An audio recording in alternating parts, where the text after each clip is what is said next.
People have heard me tell this story before on the podcast about the company I worked for. It was a hospitality company, and they had what they called their triangle, equilateral triangle, where the client, the stakeholders, our customer, and our employees were equally important. Except when I would go to the management meetings, all we talked about was the stakeholder, how much money we were making them. We would talk about customer complaints and then maybe briefly talk about staffing issues or bad people we had. Certainly wasn't an equilateral triangle. Message being, it's important that everything aligns. If you're going to create a mission and values, how do you create the culture, the work environment, and everything that goes along with that to keep everything aligned? If this is something you're struggling with, we have the show for you today. Welcome to the KeyHire Small Business Podcast, hosted by Corey Harlock, creator of KeyHire Solutions, where small business owners learn how to build stronger teams, simplify growth, and scale confidently. Got feedback or topic ideas? Send us a text. If you're listening on a handheld device, tap the link in the show notes to message the show. Subscribe or follow on your favorite platform, and follow KeyHire Solutions on social media for more insights and updates between episodes. To learn more about how KeyHire can help scale your business, visit keyhire.solutions. Connect with Corey on LinkedIn through the link in the show notes. Mention you're a listener, and he'll accept your request. And now, on with the show. Here's your host, Corey Harlock. Before we jump in, I just want to go over, I like to read out comments because people take the time to leave comments in the community, and we like to show our appreciation for comments. So our show back with Lindsay White on protecting your culture while you grow. Kristen G commented and said, that's such a good reminder that time is the real constraint, not money. If you haven't heard that episode, go back and listen to it. And then we had Atiba D'Souza's show on Is Delegation Holding Your Business Back? We had a couple of comments on that as well. Mark N., friend of the show, you know who you are, Mark. He said, good judgment is often derived from making a few bad decisions. Agree.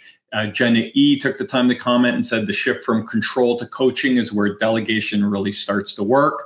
And then we had a YouTube comment with at FFGHHYH5673.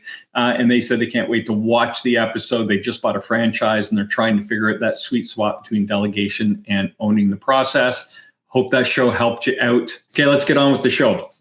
He's going to correct the way I pronounce his name, but it's Nader Safinya, and he's with Black Ribbit. And he's a brand strategist with 15 years helping small businesses become culture-driven brands that put quality and life first. Founder of Black Ribbit, designer turned consultant, multilingual and passionate about workplace culture, design thinking, and emotionally resonant branding. A lot of words. Hopefully we can break that down for you. Matt, let's bring on Nader. Nader. What is it? You had it right. You had it. It was Nader. Yeah, Nader. I got in my head. I put too much pressure on myself. Yeah, you had it right. Awesome. Welcome. Now you're sitting in Houston with me, right? I am sitting in Houston with a backdrop of the Eiffel Tower. That's not a bad backdrop, though. Not a bad place to be. Yes, you know? I'm in Houston. Is it raining where you are? We got a little rain out here in Katy today. Yeah, it is raining. Yeah, I mean, we're down the street from each other. Well, sometimes you drive down the highway and it's like dry, and then you drive into a storm, and then you get out of it and it's dry on the other side. I'm like, what the heck is going on? It's true. Even downtown sometimes feels like a different city altogether. For sure. Well, you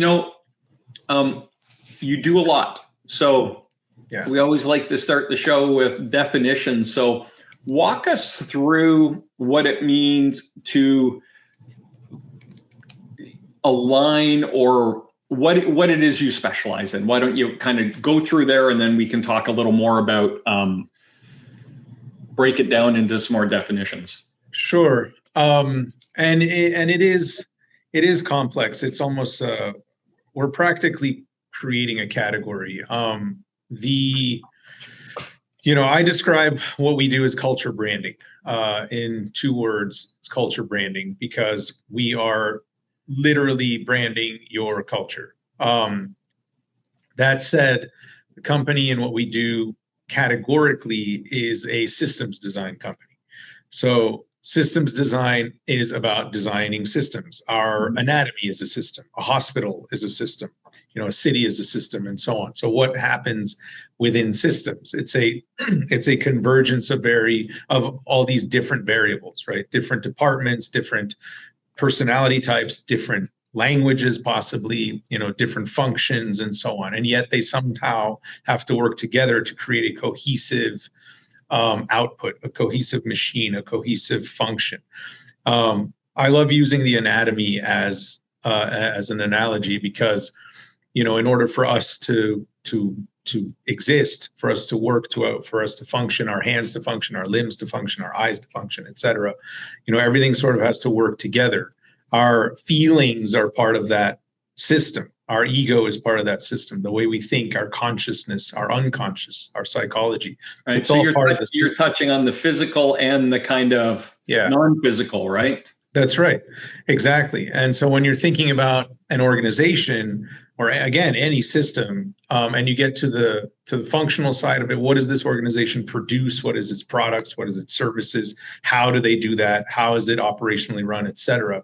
But then how does that, what are the people behind it? How does it impact how people feel about it? How do they experience it?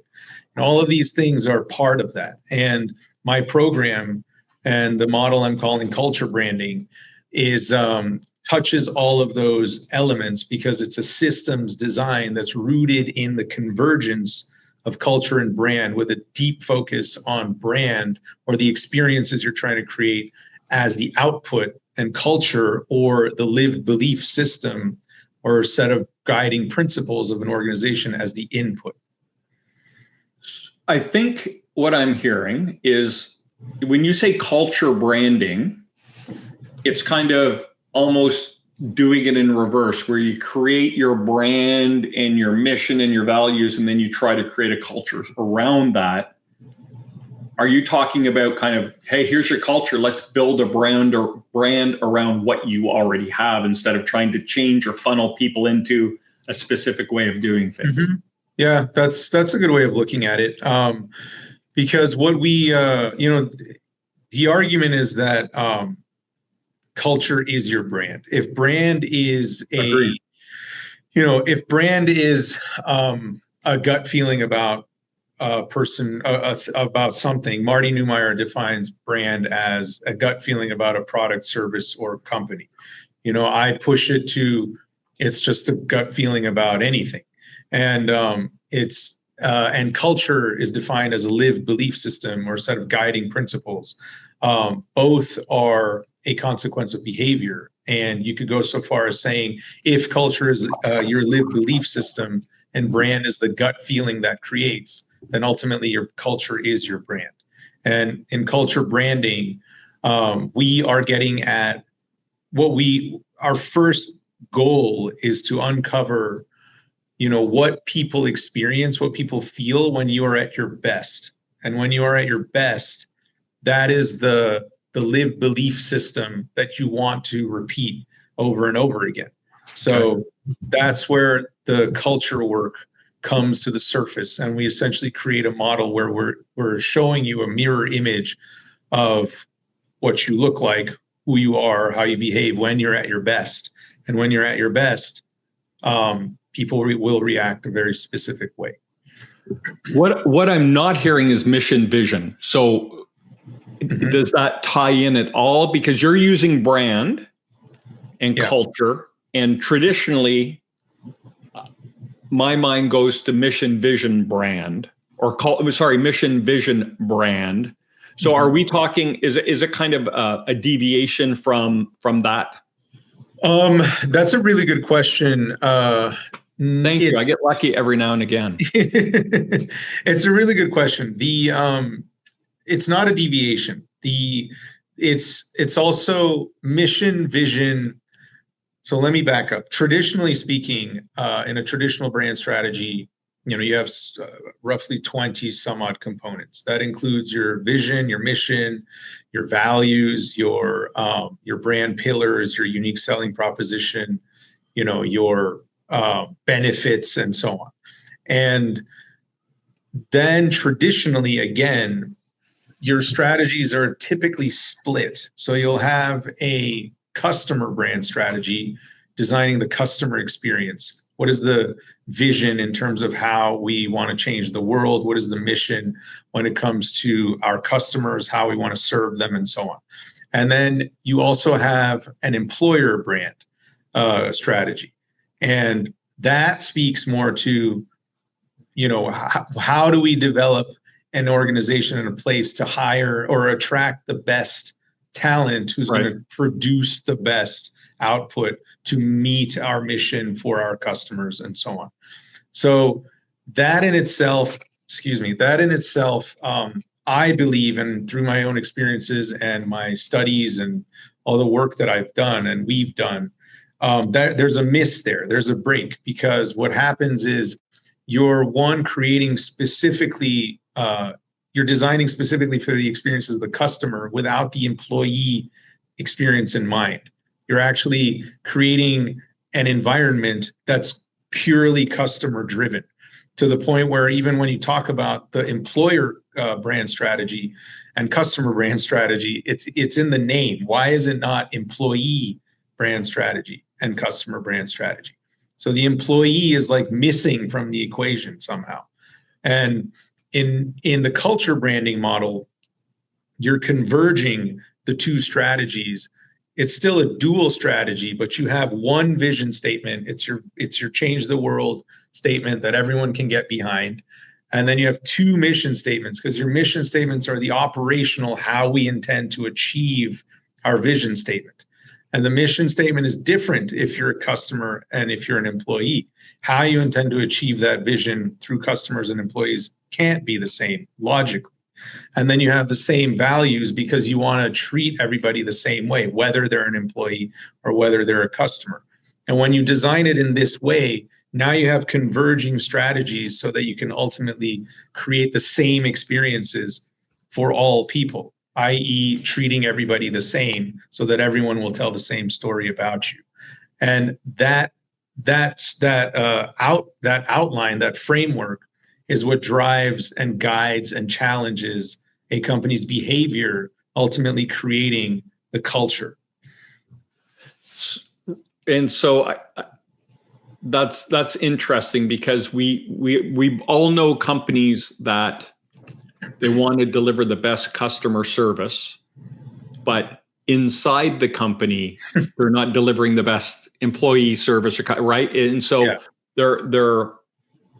it's a facade, or the output is got to be this, but this feels like you're aligning everything. So it's just, it's inherent. It's, hey, as an employee, I'm living this, and just because of that, my customers or clients are going to live this experience as well, versus, hey, did you make your 100 calls today? If not, I'm going to write you up. And then you're calling and smiling and dialing and trying to say, oh no, this is great. Yeah. Is that kind of the miss you're talking about? Yeah, that's exactly right. You nailed it with the word inherent. Okay. Yeah, that's 2 for 2.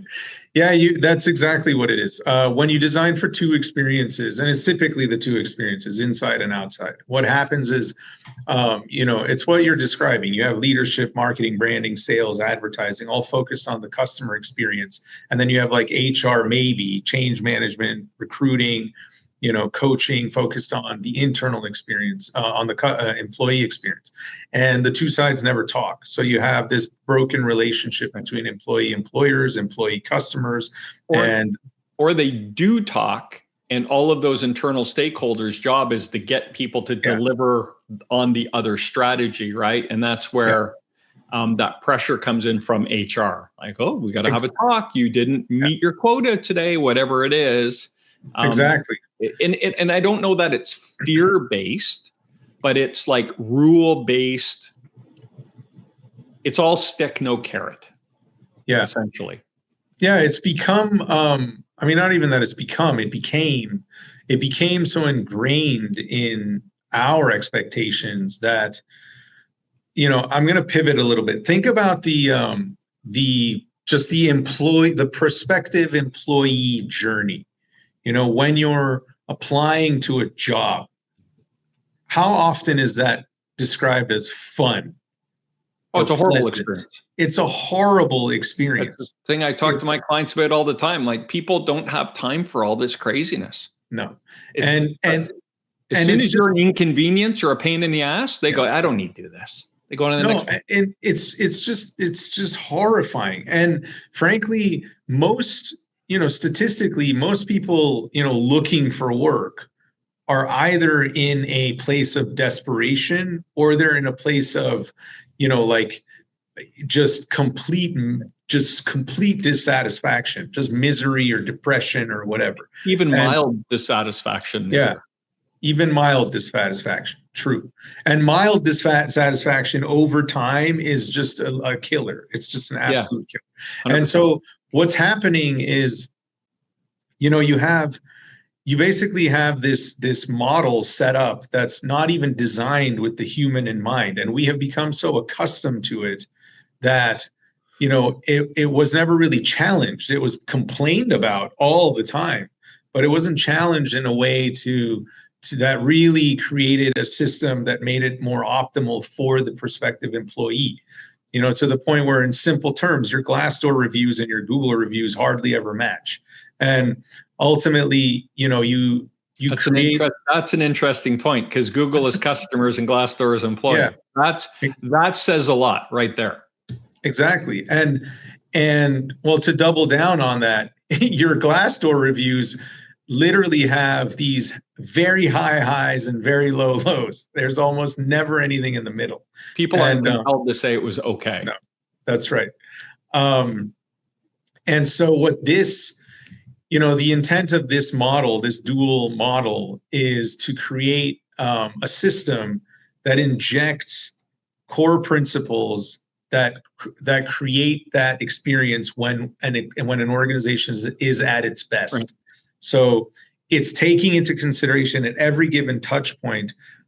Let's use the employee journey as a example. How are we going to elicit the fact that persuade the person on the other end that we are interested in their quality of life, that we're going to treat them in a certain way as much because we need them to treat us a certain way. Mm-hmm. And the big funny thing with job descriptions is that I hate them. They never ever, very rarely, never ever is unfair because there are very few who are doing it, but very rarely do they actually address how that job's going to impact that candidate's quality of life. It's always about like, let me tell you what you're going to get to do for us. It's all like pumped up with all this awesome, inspiring language, and then the little 401k line. And you're like, oh my God, I get to do all this cool stuff. And now salary is transparent. So they're like, I'll get paid 120, 150 grand to do what? That's amazing. And you like forget to even ask about yourself. You never ask like, well, what are you going to do for me? How are you? What is my life going to be like when I work for you guys? So that you just brought up so many great points. So I'm going to work backwards. So that's one of the things we work on so hard is that candidate experience is so impactful, but also transparency in the process, like giving the good, the bad, and the ugly. It's when you bring through the stats show if a no-name company gives you a great experience and the company you've always wanted to work for gives you an average experience as an applicant, you'll go to the no-name company. Yeah. Because it's a direct reflection on this should be how they treat me once I'm in the door, right? And if you look at a lot of business owners and entrepreneurs, it's changing now, but they're older. And if you grew up in the 70s and 80s, those were, and I just, as you were talking, started connecting some of these dots. That was the day of roll out your bottom 10% if they don't perform, right? Make it hard to get hired because there were more people than there were jobs. And so the businesses had the advantage. They were holding all the chips. That's not the case now. And it's very obviously not. Like we're slipping into a very slow, I hazard to use the R word, but there are still more jobs and people, or more people than jobs. Yeah. Right now, right? People are just hiring slowly, or they got it out there if the perfect person comes along. And so that whole, if you want to work for us, show us how badly you want to work for us, doesn't apply anymore. And I talk to my clients, we have to prove to them that they want to come and work for us. That's right. And by doing the good, the bad, and the ugly, I told you this was going to be long, but one of the conversations, and it's an easy example, employers will say to people, because they really want to hire them, you're going to love the culture here. We got a great culture. And people show up, and then the first day they're like, these people hate each other. I've already had people come up and badmouth the person beside me. And what they meant to say is, or what they should have said, but they were afraid to, was, we need to work on our culture, and we get it. And we see you being a key piece to help us move it in the right direction. Yeah. And that's the difference between starting someone off on a lie and having them on their first day go, they lied to me. Yeah. And that loyalty gets chipped away, or having them go, yeah, I'm not into that. Or yeah, I'd totally help you with that. Thank you for sharing that with me and building that trust. Yeah. You also touched on some really cool things. The close to 40%, at least on paper, close to 40% of hiring managers admit to lying to candidates about job expectations. And I've had this experience. Like I got, in my early days, many moons ago, I got hired one time, for example, and I ended up sitting at my desk for, I think it was the whole day, actually. Intranet wasn't working. My login wasn't working. No one came to greet me for the first hour. I was just kind of like hovering around my desk, like super awkward. Yeah. I don't know what to do. I was new. I was a junior. I was just like, I don't even know what to do.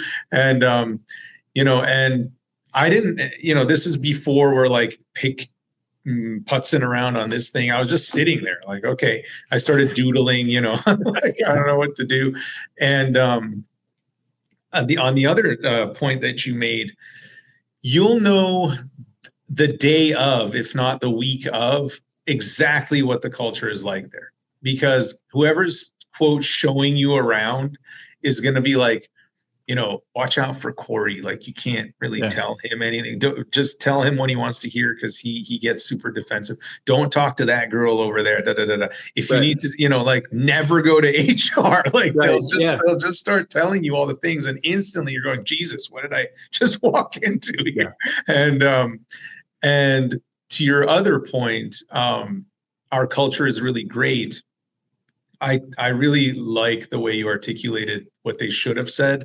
Moreover, I would add, just like in branded language, never use the word promise or trust me or these things. Let your behavior dictate that reaction. Yeah. Act in a way that's going to make people trust you. Act in a way that's reliable and deliberate and compassionate, so that people will trust you, and build that rapport so that they come to their own conclusion. Same thing with a job description or that journey, those nuggets and the breadcrumbs that you leave on your trail until they get to you should elicit those feelings, should elicit those responses by saying things about being transparent about what this place is like, what your life is going to be like when you're here, how many hours a week are you actually going to work, how accurately within scope of your job description is that going to stay, and so on. Right. And that's part of our language is we always say every culture and every job is perfect for someone. You just have to find that person, versus trying to convince someone or white lie or deal in omissions and things like that. Yeah. And if a culture is hard driving and you're expected to work 50 hours a week, tell people that. Someone's going to go, do I get bonused on performance? Yeah. How much can I make? You can make X. I'm in. People are going to do that. I just saw Alex Hormozy on LinkedIn doing an ad saying, hey, we're looking for salespeople. It's 6 days a week, 60 hours a week. Yeah. And we don't care how old you are. If you're a top performing salesperson in your organization, apply, you're going to work your ass off, and you're going to make a ton of money. Yeah. Yeah. That's some people are going to go, yeah, I want to work for that dude. I'll put the time and money in, right? But on the other side, when I interview people, very often we're looking for people with a building mentality. Yeah. And I can tell, and here's a pro tip for everyone out there. If I say to someone, if you're looking for Monday to Friday, 9 to 5, shuffling papers, if you think the processes are mostly set and you're going to do a little tweaking, this isn't the job. This is scorched earth. You're going in, we're looking for a builder. Yeah. And if they say something like, oh, I think that could be fun, they're not a builder. They've not done it before. But if they go, yeah, that's what I do, now we got it. But I've given them a worse scenario than maybe what my client's situation really is. But now they walk in, and one of the biggest compliments we get is after someone goes into a business and we check in with them and they go, you know, Corey, this job is exactly as you outlined it. Yeah, that's awesome. And the goods, the bads, the uglies are exactly what you told me they were going to be. There were no surprises here. Yeah, exactly. And you start filtering out, per the Alex's ad, for example, you'll also get the ones who are like, screw that. I don't want to do that. But you want to hell or you want to hell no. Yeah. You don't want tire kickers. You didn't have time to interview maybes. That's the point. And you do that. What you just described, does that beautifully, because you're able to filter out the middle parts. You can either be like, I used to do that when I was hiring, when I first entered a managerial role in my 20s, and I started hiring people. I would tell them it was a lot of digital marketing, in around 2010 and all that, just like endless banner work. Like for a graphic designer, you're making like, if you're working fast, you're making about close to 100 or so banners a day.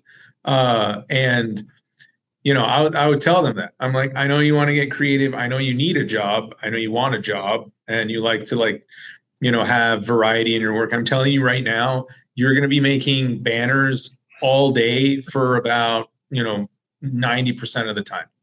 And I know how talented you are. I've seen your book of work, blah, blah, blah, blah, blah. This is the other stuff that comes with the job, but the majority of what you're doing is basically just producing and, vomiting banners all day. And, is that what you want? I'm just being very real with you. A few of them were like, no, I don't want to do that at all. I was like, okay, that's perfect. You just saved yourself a bunch of time, right? You can ask my clients. I'll say this when we do client interviews. They'll be describing like the scenario, and usually they're pretty good about it because we've kind of just talked like, hey, we got to be honest. And I'll say to the candidate, like if we're on a video call, I'll say, if that doesn't sound like something you're interested in, just you can hit the leave button right now. Yeah. Like you should hang up on us and run away if you're not interested in what they just described to you. And they'll laugh and go, no, it sounds great. It sounds fun, right? Or they'll be like, But it's just a good way to stress test them to see where their head's at, right? So let's roll in. I think we've done a lot of it, but we like to roll into some mistakes we see business owners make. I think we've covered the hiring process and interview process pretty well. But what about internally? What other mistakes can you see when it comes to alignment within the business? Sure. The mistakes, that's just an interesting question, because mistake speaks to actions, and action speaks to decisions, and decision speaks to principles. So if you're talking about just mistakes, there's a lot of opportunities, mistakes, whatever you want to call them. Yeah, it's just, again, it's just the way that because I'm a systems guy, I think of. I get that. It comes the way you break it. I'm thinking of like the roots, like why are the mistakes being made? But the mistakes are usually rooted in impetuous behavior, rash decisions, making, not communicating, not being communicative with your team members, with those who in this case, internal stakeholders, your team leads, who needs to know what in what case, understanding your actual employee base, like who works for you, what are their personalities like, what do they need to get things done the right way. Some people need all the information up front. Other people are more visionary driven and they just get it and they just go. They're more innovative, etc. Not knowing who's on your team in an intimate way is a pretty big mistake. But again, that's also rooted in the leadership's personality style and the leadership style and who they are as a person.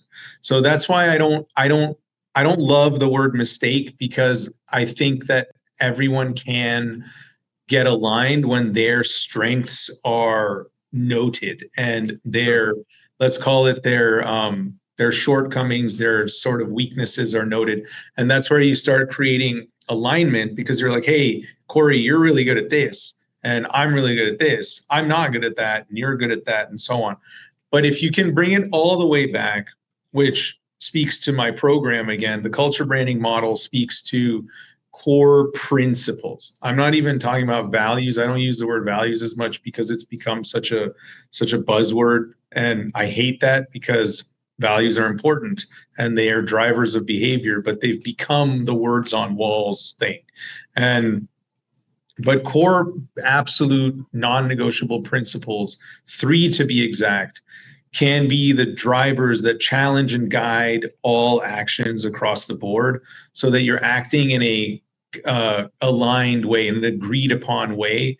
So, the mistakes can be avoided. Mistakes being, I didn't get back to you in time. I constantly miss, I'm tardy all the time. I'm making bad decisions because I'm overwhelmed. I'm making impetuous decisions because I don't even know where you are. We have a remote team and I can't find you.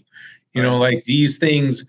That's why like mistakes even missed opportunities are interesting, because they're usually happening because there isn't an agreed upon way to behave, aka do business. Right. And go ahead. Oh, you said that principles 3, and you said 3 to be exact. Walk us through maybe a little bit on principles, and then we can get into, and maybe we are transitioning into some advice here. But what do those look like?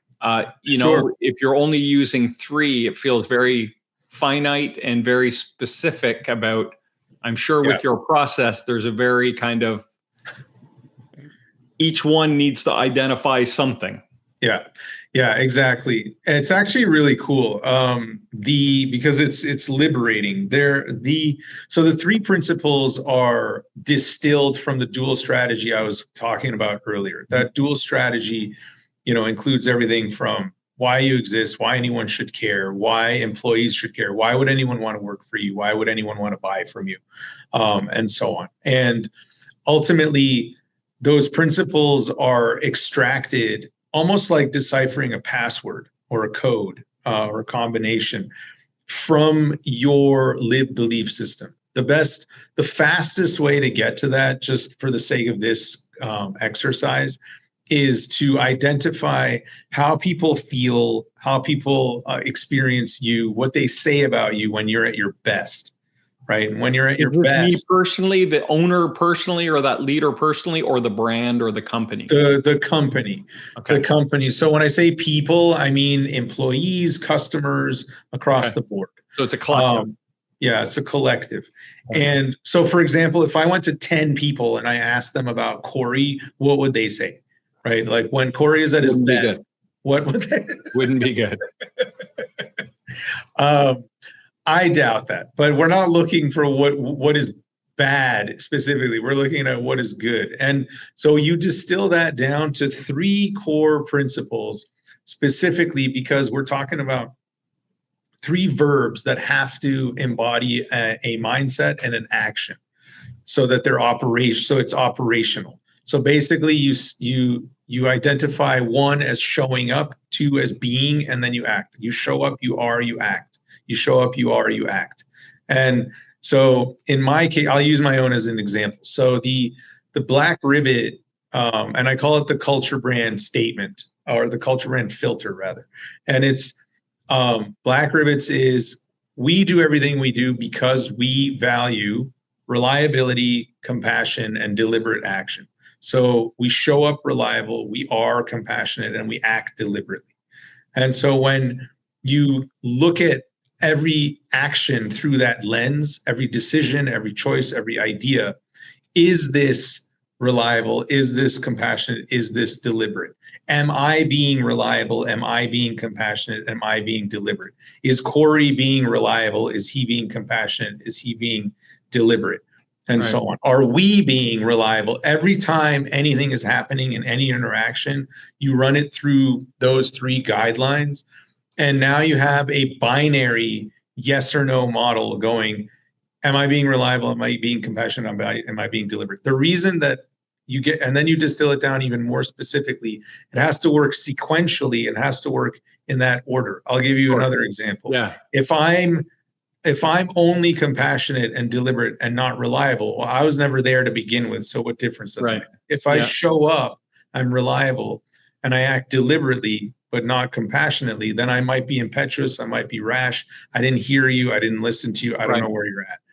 And finally, if I'm reliable and compassionate, but not deliberate, well, then nothing happens because I showed up, I listened, but I didn't do anything about it.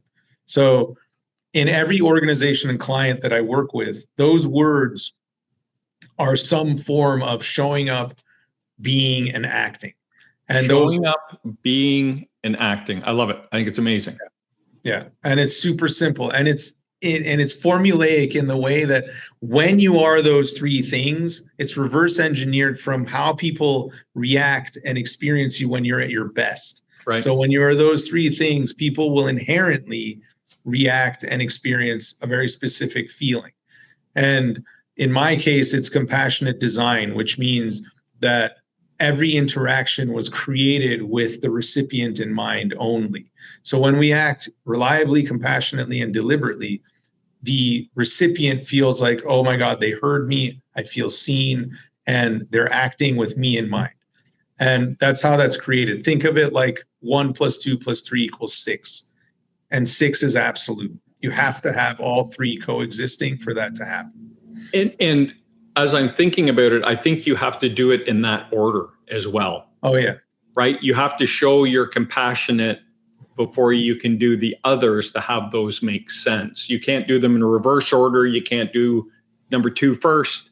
You have to kind of bring them all together. Yeah, you can't kind of ad hoc the process. Exactly. And it's funny, when I was in hospitality way back when, I used to tell people solving an unhappy guest at a table. I was in fine dining, so when people were upset, they were generally really upset. And I used to say the formula is easy. You listen, you fix it, you make them laugh. And you have to do it in that order, because if you go there and make them laugh first, I don't think you're taking them serious. You try to fix a problem before they let you give them a chance to explain it, they don't care, right? So, and you can't listen to it, make them laugh, and then try to fix it, because you're like, no matter what you offer at the end, you're like, you're just here to be a clown, right? So it's important. These steps are really important. That was great. Okay, so, man, I think that's a great spot to end. With that. Can I say something to add to fire that? away. Yeah. So, like, the coolest thing about that 3 principle formula, Corey, is when you see it in action, and I see it in action in my own company, in my client's company, with this other group I work with. When you see it when it actually starts to be adopted, it makes misalignment structurally impossible. So everybody feels misalignment instantly, because it's so easy to internalize 3 principles, especially when they're states of being and action driven. When they're actions and states of being, you start internalizing it really fast. The rate of adoption is exponentially fast. Right. And so it's really fun to watch, like, leadership or anyone in the room. Everyone starts becoming an advocate, because they're going, wait, hold on. You're not being reliable right now. Or like, you're not being compassionate. You're being too quick. Can you just stop and listen? Yeah. Just listen to me. I was going to say, it really makes the people that aren't aligned stand out. And it gives you an easy guide to to figure out, can we get them aligned, or are they just a bad fit real quick because you have something to clearly measure it and there's no gray area? Exactly. And it applies to everything: hiring, firing, acquiring, like you name it. Yeah. Nader, that's one of the coolest concepts I've heard on this show. That was good. That was an epiphany. I think that was really, really cool. Thank you. So if people want to reach out and get in touch with you, how can we do that? It's very easy. I'm Google me. I'm very searchable. I'm also on LinkedIn. I'm very easy to reach. At Nader Safinya. I'm very responsive. You can also reach out to us, my team, at blackrabbit.com. And hit me up, because again, I'm very responsive. You have a book too. I do have a book. Thank you so much. I just released my manifesto about 2 months ago. It's called Engineering the Right Hug. It's a manifesto for creating for culture and brand cohesion across the board. And it's available for free. So get it while it's on my website, blackrabbit.com. It's available for download. Just on the home page below the fold, you'll see a big banner that says download. Amazing. This has been great. I've really enjoyed the conversation. Thanks for your time. Same here, man. Sincerely. Thank you so much. Awesome.